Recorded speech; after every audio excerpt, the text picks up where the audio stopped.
السلام عليكم ورحمة الله وبركاته. أهلا وسهلا بعائلة المصري. أتمنى من حضراتكم إنك تضغط لايك وتشترك في القناة علشان يوصل الكلام دوت لأكبر عدد ممكن من المتابعين. النهاردة احنا في مكان بيتطور في مصر بسرعة كبيرة جدا، وهي محطة قطارات مصر الجديدة اللي هتبقى موجودة في منطقة بشتيل، واللي بتشهد عظمة كبيرة جدا. هناخد جولة في المكان وهنشوف ايه اللي بيحصل.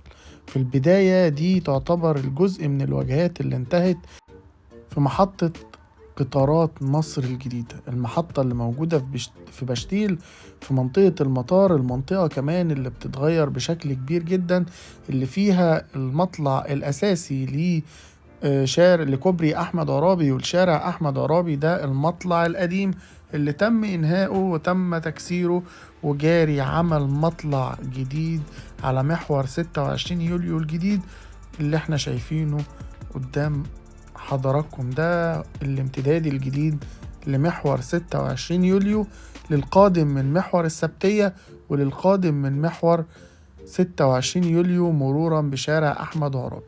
دي الطلعات الجديدة والاستكمال الجديد لكوبري أحمد عرابي.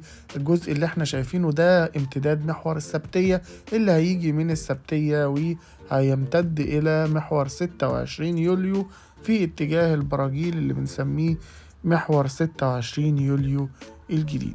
اللي بيحصل في المنطقة دي حاجة عظمة فوق الخيال يا جماعة. دي منطقة أرض المطار القديمة اللي بتشهد عملية تطوير غير طبيعية. مساحة أرض كانت مهملة لمدة طويلة من الزمن، إلى أن جاء التطوير لهذه النقطة علشان يتعمل فيها صرح عظيم، هو امتداد محور 26 يوليو بمحور السبتية الجديد علشان يمتد إلى ناحية الطريق.